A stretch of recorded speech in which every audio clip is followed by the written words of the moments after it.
12시 많은 참여 바랍니다.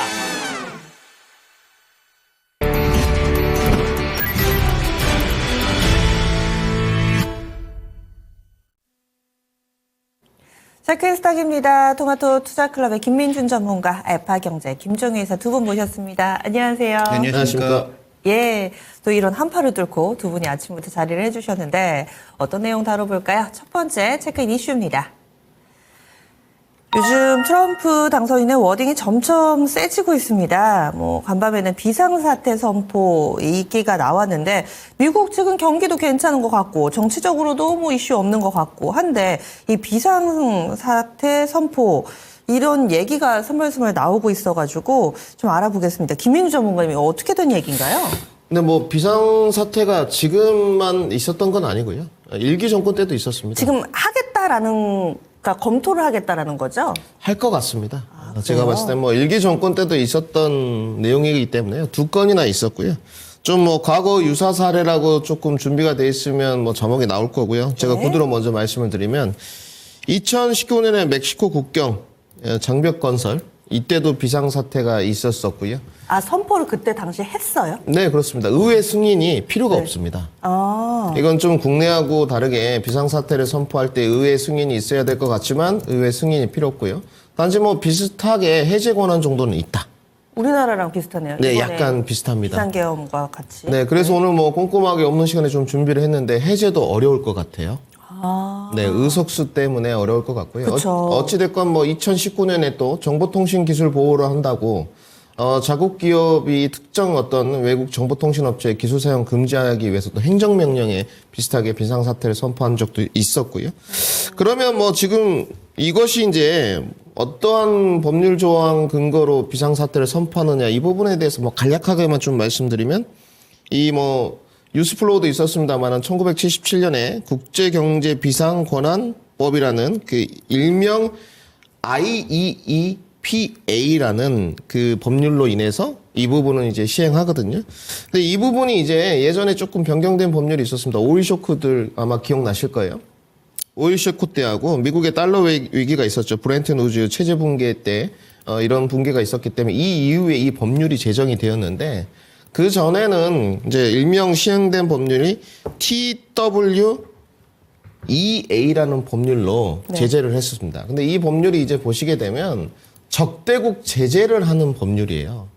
지금. 근데 멕시코가 적대국은 아니지 않겠습니까? 네. 그래서 최근에 이제 이 법률을 제정해서 지금 이 비상사태를 하겠다고 하는데요. 제정 이유에 관해서는 간단하게 좀 말씀을 드리면 될 것 같고요. 다음 그림을 좀 보시게 되면 결국은 이제 1979년에 이 법률로 이란 지금 기억나실 거예요. 이란 인질 사태 대응을 했었고 1990년에 이라크죠. 쿠웨이트 침공할 때도 대응을 했고요.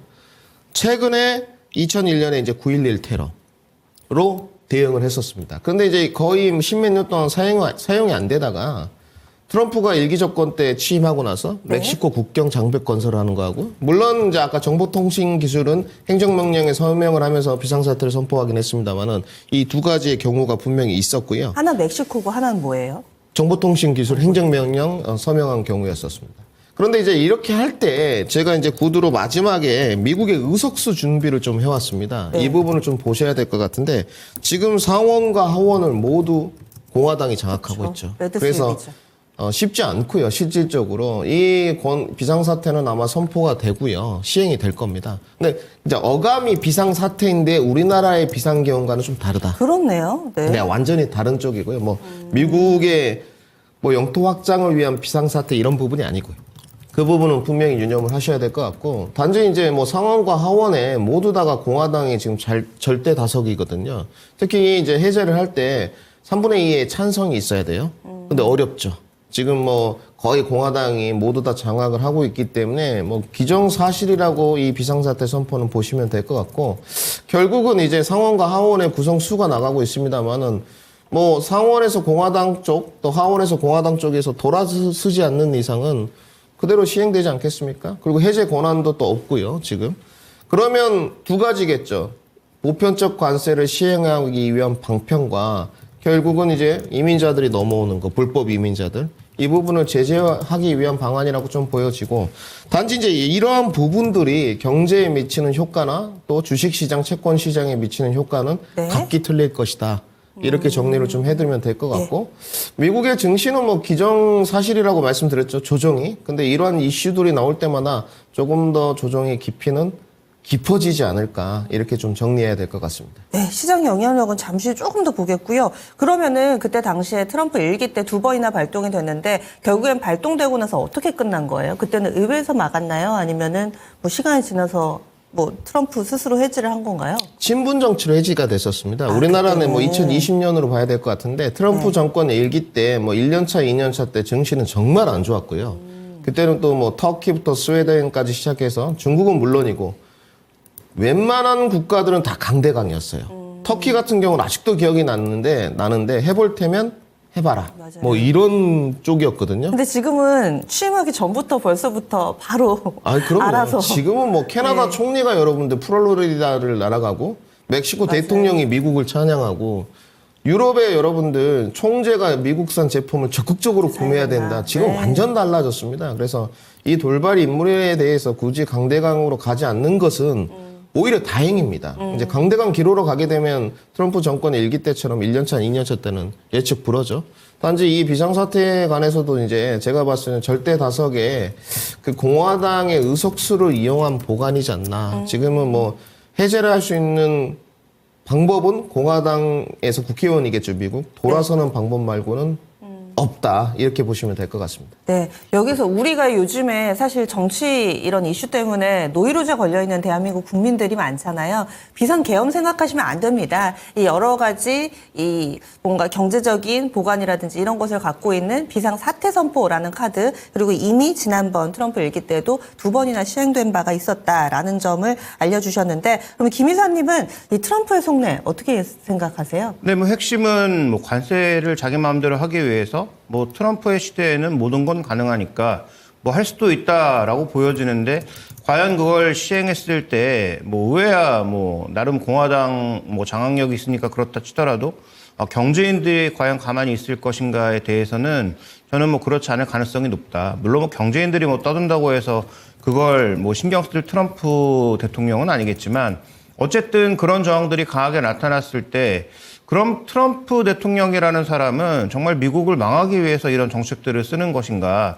아직 내용이 확정된 건 아니잖아요. 네네. 근데 이런 정책들을 쓰는 게 제가 보기엔 먼저 한 150% 질러놓고 실제로 협상할 때 100% 이상을 달성하기 위해서 쓰는 레버리지 전략이 아닌가라고 판단하고 있고, 얼마 전에 이제 관세 정책이 좀 완화될 수 있다라는 얘기 맞아요. 나왔을 때 바로 이제 가짜 뉴스라고 공격한 그 이유도 관세 정책 자체가 레버리지거든요. 그러니까 뭐 중국도 압박하고 뭐 여러 국가들을 압박하는 데 있어서 다 이게 하나의 레버리지이기 때문에 정책의 어떤 강도를 낮게 얘기하는 순간 뭐 트럼프 별거 없네 이렇게 될 수가 있는 거죠. 그러니까 일단 전체적으로 얘기는 다 강대강으로 얘기를 하는 상황에서 실제로 뭐 집행될지 여부는 저는 조금 지켜볼 필요가 있겠다. 그다음에 실제로 이게 실행된다고 하더라도 그러면 정말 뭐 미국의 주변 국가들이 단망하면 미국은 혼자 잘 먹고 잘 살 수 있는 나라인가?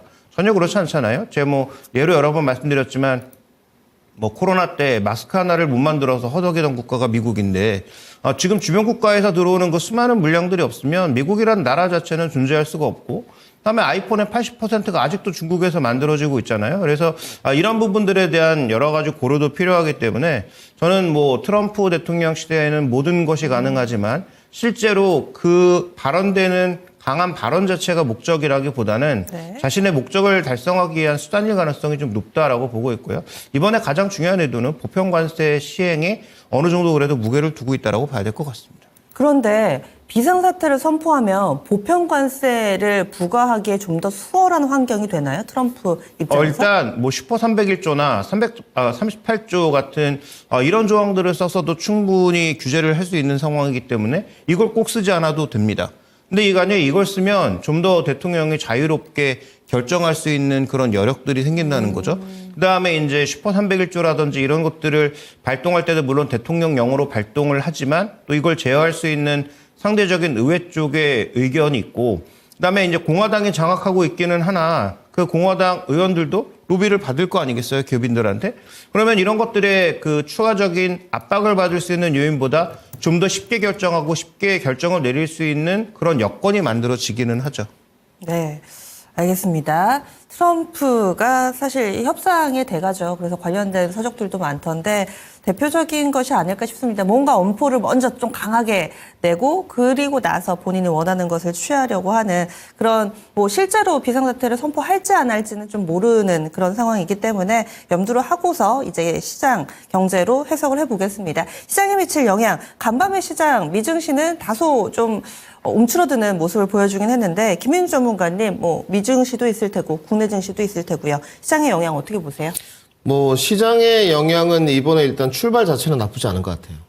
아까 일기 정권 때 말씀을 드렸지만 그때는 뭐 너무 도드라진 강대강 정말 싸워보자 이런 취지였었거든요. 결국은 뭐 1, 2년 차 때 뭐 좀 고생 좀 하더니 다들 좀 숙이고 들어가는 3년 차 때 대한민국 같은 경우는 조금 풀어주는 일기 정권 때는 그런 게 있었단 말이죠. 근데 지금은 뭐 출발부터 보게 되면 강대강 기로는 그렇게 중국 말고는 전혀 보이지 않습니다. 뭐 중국이 여러분들 뭐 강대 약으로 가는 것도 웃기지 않겠습니까?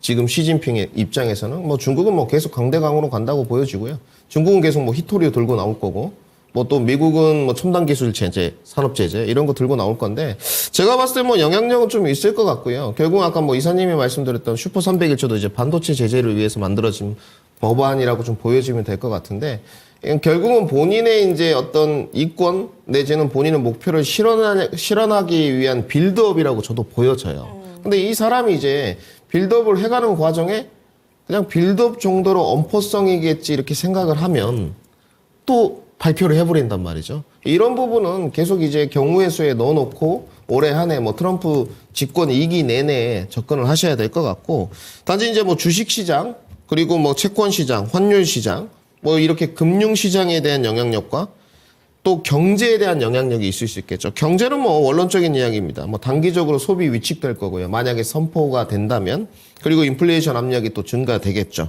그래서 뭐 당연히 연준이 지금 계속적으로 어제 뭐 FOMC 의사로 근데 어제 FOMC 의사록은 시사하는 바가 너무 많았어요. 사실상 트럼프 때문에 금리나 속도 조절했다는 것을 밝혔거든요. 의사록 안에서. 네. 트럼프가 아니었다면 원래대로 금리 인하는 계속 진행할 거다. 그리고 공개를 해보니까 연준 위원들의 다수가 금리 인하에 동의했다는 거죠. 동결이 더 작았습니다. 결국 이제 이 트럼프의 돌발 변수인데요. 제가 봤을 때는 그 무역 불균형 심화도 좀 있을 거고요. 단기적으로 뭐 기업의 축소가 있을 거고. 네. 금융시장으로 좀 넘어오면 이제 관세 대상 기업들, 관련 산업들 주가 약세죠. 뭐 이렇게 되면 그리고 이제 글로벌 어떤 무역 감소에 민감한 뭐 기술주, 제조업들은 당연히 소비자에 쪽 부정적 영향이 있고 단지 이제 채권 시장은 여러분들 좋겠죠. 인플레이션 우려가 있기 때문에 채권 수익률은 계속 상승 가능성이 있죠. 그러니까 뭐 채권 투자가 요즘에 유망으로 좀 뽑히는 이유인 것 같고 그리고 이제 뭐 안전 자산이겠죠. 국채 가격이라든지 달러 인덱스라든지 어제 달러 인덱스가 또 올랐거든요. 이런 부분들 그리고 이제 환율 시장. 뭐 미국 달러가 계속 강세 지속 가능성이 있지 않겠습니까? 이런 게 시행되면 그래서 이제 뭐 수출 의존도가 높은 대한민국이겠죠. 또 뭐 신흥국들 이런 종목들은 통화 약세로 좀 갈 수밖에 없다. 제가 표로 이렇게 좀 정리를 해드리고 피디님 좀 부랴부랴 했는데 한 번씩 좀 살펴보시고 결국은 뭐 원자재도 마찬가지입니다. 지금 이렇게 되면 유가도 하락할 가능성이 있어요. 네, 그래서 글로벌 경기가 좀 둔화되고 금값 상승이라든지 안전자산 선호도 이렇게 좀 갈 것 같고요. 뭐 대응 전략은 원론적인 내용에서 기존과 좀 같다. 뭐 안전자산, 방어주, 포트폴리오 변경, 현금 확대 뭐 이런 내용이겠는데 운신의 폭은 크지 않다. 개인 투자자들 입장에서 이렇게 정리해드리겠습니다. 그러면 이야기를 쭉 종합해 봤을 때 결국에는 관세에서 자유로운 섹터만 괜찮다 이렇게 정리해도 되는 건가요? 그렇죠. 뭐 지금 국채 수익률 올라가죠. 달러 인덱스 튀죠, 여러분들. 또 뭐 필수 소비재, 방어주 쪽으로 가야 되겠죠. 금값도 어제 또 올랐어요. 뭐 이런 등등. 근데 뭐 이렇게 가기가 쉽지는 않아 보이고요. 이제 뭐 주가가 좀 내려올 수 있겠죠. 주식으로만 보면. 네. 그럴 때마다 뭐 일정 부분 매매 트레이딩이 계속적으로 화두가 될 수밖에 없는 게 그렇지 않겠습니까? 운신의 폭은 없고 종목은 물려 있고 손실 폭은 크고 네. 그쪽에서 바이앤홀드를 할 수밖에 없는 전략이기 때문에 앞으로도 좀 매매 트레이딩 관점, 뭐 성장주가 빠졌을 때마다 낙폭과대로 가는 거, 뭐 조전방 이 이제 실적 종목들이 많이 눌러주면 네. 그쪽도 괜찮겠죠. 근데 단지 뭐 지금 조전방이 눌러주지 않고 있기 때문에 기회는 그쪽에서 딱히 나오고 있지는 않다. 이렇게 좀 정리해야 될 것 같습니다. 조선전력 방산, 예, 조전방이라고 얘기를 해주세요. 그러면 김 이사님 의견은 어떠세요? 네, 일단 저는 뭐 국내 영향에서 가장 주목할 포인트는 일단 수출 주도 종목군들의 민감도가 확대될 것이냐. 근데 아직 뭐 정책이 결정된 건 아니고 정책이 만약에 정말로 나온다면 그래서 1월 20일 날 취임식 하자마자 지금 그 대통령의 그 여러 가지 명령들 한 11개를 뭐 그냥 당일날 시도하겠다는 거 아니에요? 네. 그다음에 이제 뭐 이런 조치까지 만약에 나오게 된다면 가장 이 주목할 포인트는 이 수출 대형주들의 민감도가 다시 확대될 수 있는가라는 것인데 뭐 대표적으로 뭐 자동차 뭐 이런 거 들어갈 수 있겠죠. 그런데 이제 뭐 자동차 종목군들은 뭐 다 아시는 것처럼 좋은 실적에도 불구하고 굉장히 저평가되어 있는 상황이잖아요. 아마도 이런 여러 가지 리스크를 좀 반영하는 과정에서 이미 주가는 저평가되어 있고 그러다 보니까 이제 현대차 그룹이 약간 무리수를 두는 형태. 뭐 현대제철 10조를 들여서 뭐 미국에 공장 짓겠다. 이것도 뭐 결정된 것은 아니지만 그런 논의가 진행되고 있다라는 얘기가 나오는 것도 지금 이러한 분위기를 일정 부분 반영하고 있는 게 아닌가 보여지거든요. 그래서 결론적으로 말씀드리면 뭐 단기적인 리스크의 민감도는 아마 이런 종목군들이 얼마나 흔들리느냐를 좀 봐야 될 것 같고 제 결론은 그럼에도 불구하고 이게 결국 그 결정된다고 해서 끝까지 갈 건 아니고 자신의 목적을 달성하기에는 일종의 수단으로 보고 있기 때문에 그러면 저가 부근에서 오히려 그런 종목군들은 담아야 되는 게 아닌가? 실적 대비해서 너무 빠졌거나 악재가 더 이상 뭐 나올 게 없다라고 생각하는 악재의 정점이라고 생각하는 종목군들에 대해서는 그때부터 담아야 되는 게 어떻게 보면 그 전략적인 접근이 아닌가. 어제 이제 뭐 삼성전자에 대해서 6조 추록 나왔을 때 이거 뭐 빠질 일인가요라고 말씀드렸잖아요. 그래서 뭐 우리가 생각하지 않았던 악재가 나왔고 주가가 그걸 선반영했다면 뭐 도망갈 자리가 아니고 오히려 우리가 좀 긍정적으로 봐야 될 자리가 아닌가라고 봐서 그러면 현대차, 기아차를 사고 싶었던 분들은 지금보다는 정말로 그런 극단적인 선택이 나왔을 때 주가가 좀 더 빠졌을 때 사는 것이 더 좋을 수도 있겠죠. 네. 그리고 트럼프 발언 하나만 더 점검을 해볼게요. 파나마 운하하고 그린란드가 지금 트럼프가 한껏 눈독을 들이고 있습니다. 그래서 뭐 경제적 제재라든지 군사적인 제재도 서슴지 않겠다라는 발언들, 그러한 뉘앙스의 발언을 했고, 그리고 나서 덴마크, 그린란드가 덴마크령인데요. 덴마크 쪽에서 방위비 2조를 할당을 해가지고 여기를 좀 튼튼하게 다시금 또 하는데 좀 더 투자를 하겠다라고 밝혔습니다. 이런 기조가 사실 주변국 입장에서 봤을 때는 달갑지만은 않은 것 같은데 가뜩이나 지금 아직 전쟁도 끝나지 않은 상황에 이런 발언 우리 쪽까지 뭔가 어떤 식으로든 영향이 있을까요? 김민준 전문가님 어떠세요? 네, 있을 것 같습니다. 근데 이 사람은 제가 뭐 예전에는 그렇게 좋게 보진 않았는데요. 정말 이 사람이 또 와튼스쿨 출신입니다. 미국의 NBA 네. 1위죠, 여러분들. 와튼스쿨 출신인데 어찌됐건 엘리트 출신이고요. 그때 기억나요. 와튼스쿨 동문 테마주도 있었어요. 네, 와튼스쿨 동문 테마주가 있었습니다. 정말 생각보다 여러분들 보기보다는 엘리트, 초엘리트 출신이고요. 경제 학도 출신 이렇게 말씀드려야 되겠죠. 그래서 이권에 이 모습을 다 생각하고 있을 거고 결국은 트럼프 그 당선이 이제 대통령이라고 칭하겠습니다. 대통령이 해가는 행보를 보게 되면 이번에 당선 이유가 러스펠트 공업지역에서 결국은 큰 표를 얻어서 당선이 됐거든요. 그것이 무엇이냐? 멕시코에서 이민자들이 많이 넘어와서 미국 내에 있는 시민들의 일자리를 가져갔다는 거거든요. 그러면서 머스크를 영입하면서 러스펠트 공략 지역을 해서 이번에 당선이 됐어요. 그러면 멕시코 국경 차단해야 되겠죠. 그리고 영토 확장, 미국의 입지 강화, 그리고 미국을 위한 미국에 의한 공장 건설, 관세 부과, 미국 시민들 일자리 창출. 그러면 주변 국가들 대기업들 압박해서 미국에 공장 안 짓겠느냐? 안 지으면 관세 드리겠다. 이런 전략이고요. 영토 확장을 위한 또 국민의 어떤 민심들을 직결구도로 가기 위한 이런 정책들 실제 시행될지 안 될지는 모르겠지만 그래서 이제 방산에 관해서도 우크라이나나 러시아 같은 경우는 종전으로 가지 않겠느냐 하지만 다른 주변 국가들 이번에 영토 영역 확장 이런 것 때문에 국방비 지행액이 또 이루어진다면 방산들이 또 추가적으로 효과를 보지 않겠느냐 이런 평들도 있어요. 네. 그래서 제가 봤을 때 이 트럼프 대통령의 수는 상당히 글로벌 정치, 사회, 경제 전반에 모두 다가 영향력을 좀 발휘하고 있고 굉장히 수단과 방법이 나쁘지만 경제의 관점에서 보자면 미국을 위해서는 전혀 나쁘지 않은 전략이죠. 그 미국한테는 그렇죠. 네. 그래서 저도 1차원적으로 이 뉴스 보자마자 방산주 봐야 되나 이런 생각이 들던데 그러면 김 이사님의 의견 바로 이어서 들어볼게요. 네, 일단 파나마 운하는 미국이 불법 점유하고 있던 걸 파나마가 독립하면서 가져온 것이죠. 그런데 이걸 다시 가져가겠다라고 하는 것은 이 파나마 운하를 통해서 운행되고 있는 이 무역선들을 추가적으로 압박으로 잡아서 결국은 뭐 관세를 건들지 않더라도 파나마 운하의 통과의 권리를 가지고 뭔가 조율하기 위한 경제적 선택이라고 볼 수가 있고요. 그다음에 이 그린란드는 뜬금없다라고 생각하시는 분이 많을 텐데 우리가 이 지구본을 보면 답이 나옵니다. 지구본을 봐서 북극 쪽에서 이렇게 내려다보면 그린란드가 어떤 땅인가를 보면 미국의 알래스카를 넘어서 그린란드가 있고 그 다음에 바로 러시아가 있어요. 그러면 이 그린란드는 이미 미군이 들어가서 거길 지키고 있고 그다음에 러시아가 만약에 미사일 같은 걸로 공격을 했을 때 가장 막을 수 있는 전초기지 같은 거죠. 그러니까 중국이 미국을 공격할 때 그 전초기지로 삼는 것이 일단 일본, 한국이 가장 전초기지고 그다음에 미국이 이제 기지를 갖고 있는 뭐 하와이 이런 태평양의 섬들이 전초기지가 되는 것처럼 러시아와의 관계도 뭐 점점 안 좋아질 가능성이 있고 지금 뭐 러시아가 뭐 나토와 한판 붙겠다 뭐 이런 얘기까지도 뭐 극단적으로 흘러나오고 있는 상황이니까 러시아를 지지하기 위한 본격적인 개발 거기에다가 이제 경제인 출신인 트럼프는 그린란드가 그 안에 가스나 석유가 굉장히 많은데 키토류도 많대요. 네, 이걸 개발을 전혀 안 하고 있거든요. 덴마크가. 유럽이 아무래도 뭐 이런 그 환경 이슈에 민감하다 보니까 전혀 개발하지 않고 있는데 여기 이제 군사적인 어떤 압박과 더불어서 이것까지 다 개발하려고 하는 그런 의도를 내고 있는 거죠. 그래서 지금 막 사겠다라는 의견까지 내고 있는 상황이잖아요. 그래서 이런 여러 가지 압박들을 지금 뭐 말도 안 되는 얘기를 하고 있는데 이건 EU와의 분쟁을 늘릴 수 있는 그런 중요한 근거이기도 합니다. 맞아요. 그래서 저는 트럼프가 실제로 이게 되면 좋은 거고 안 되면 유럽을 더 압박할 수 있는 한 가지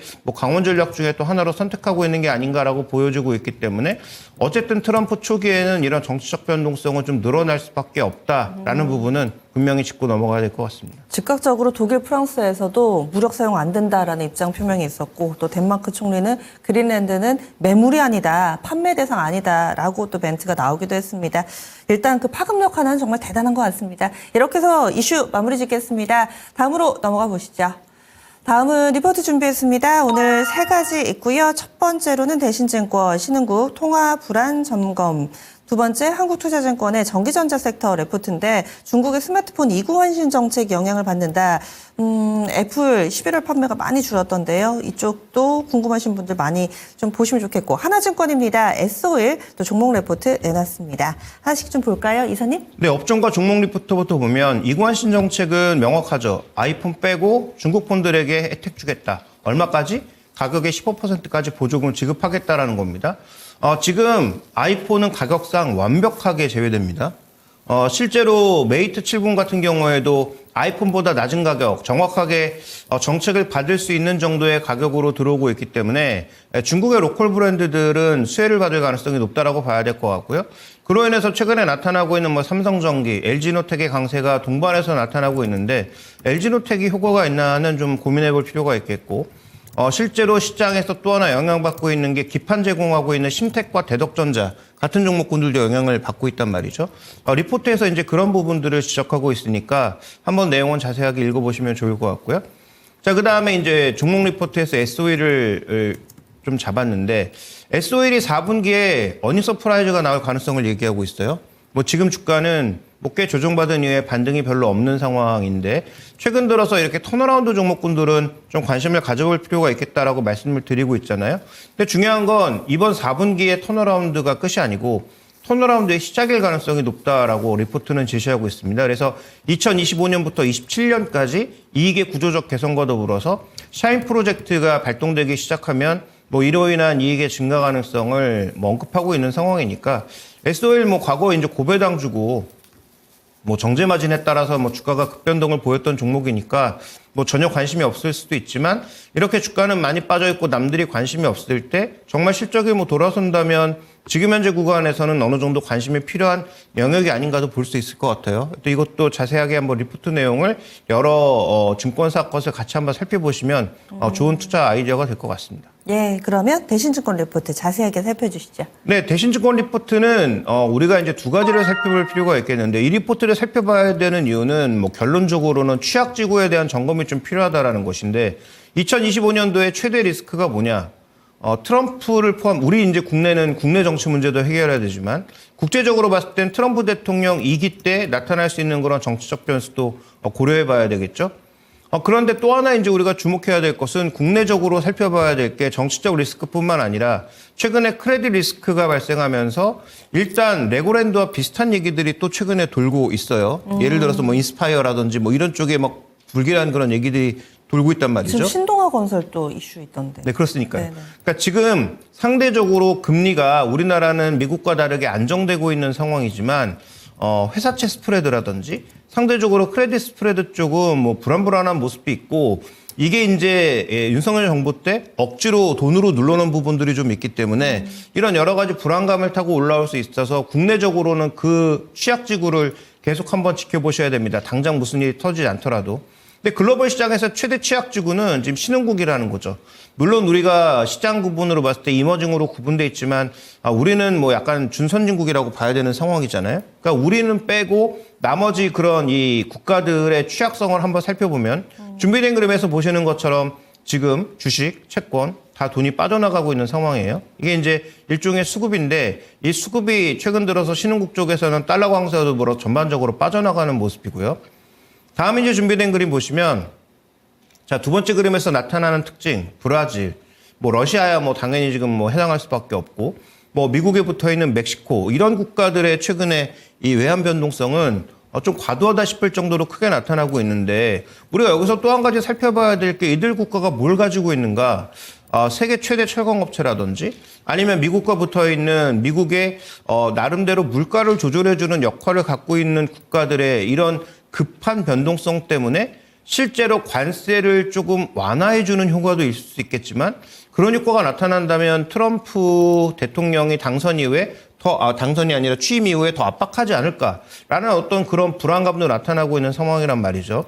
특히 이제 브라질 헤아라 쪽은 브라질의 내부 문제와 더불어서 최근에 투기꾼들이 엄청 붙어 있습니다. 그래서 헤아라를 지금 공격하려는 그런 시도가 엄청나게 나타나고 있는 상황이고 그러다 보니까 이제 마지막 준비된 그림 보시면 이쪽에 만약에 리스크가 터져서 전체적으로 문제가 나타났을 때는 이게 이제 글로벌 금융시장이나 아니면 원자재 시장의 변동성을 야기할 수 있는데 준비된 그림에서 보시는 것처럼 이머징 중에 지금 인도 정도, 베트남 정도를 빼면 다 성장률이 하향되고 있는 작년 대비해서 올해 성장률이 하향되고 있는 상황이거든요.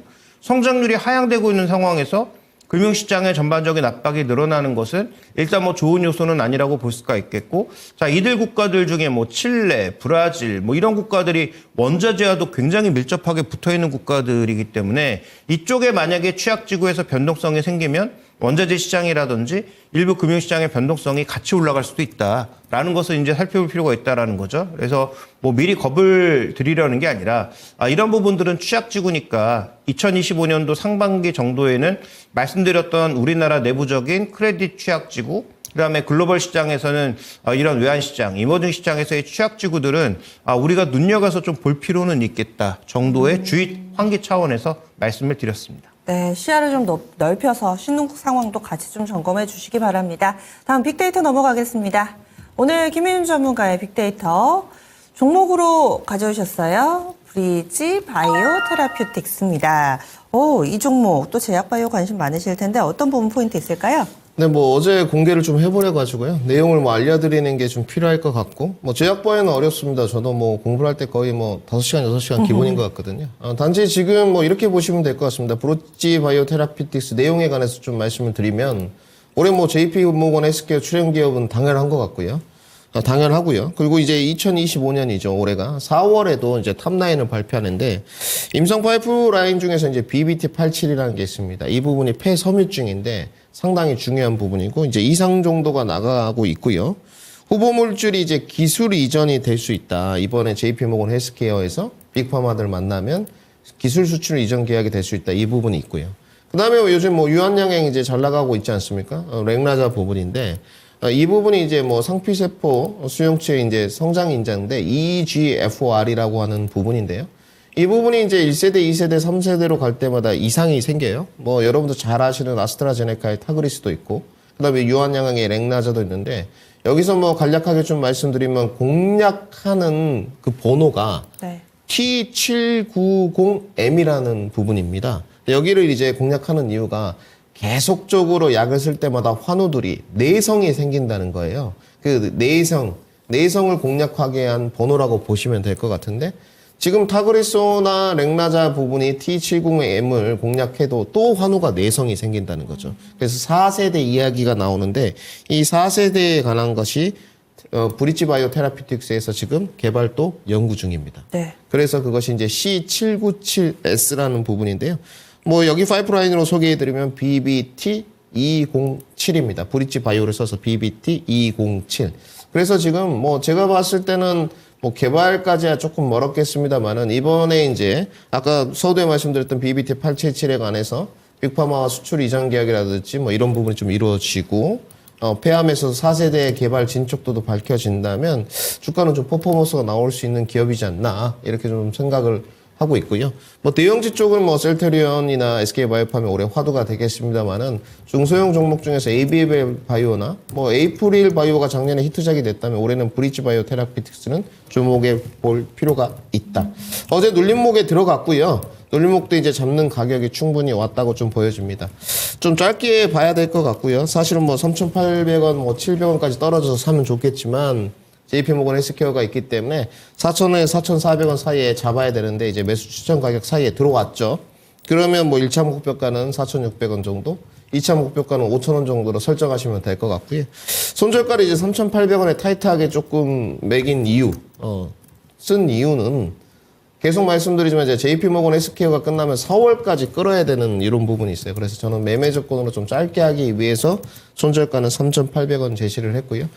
뭐 그렇게 된다면 목표가를 봤을 때 기대 수익률 부분은 7.7%에서 17%까지 나오고 기대 손실률 부분은 마이너스 7% 정도만 감내하시면 된다 해서 브릿지 바이오 테라피틱스를 오늘 준비해봤습니다. 네, 알겠습니다. 오늘은 체크인피테이터 바이오주 하나 가져오셨죠? 브릿지 바이오 테라피틱스 가격 전략까지 한 번 더 눈에 담아두시기 바랍니다. 지금까지 체크인스탁이었습니다.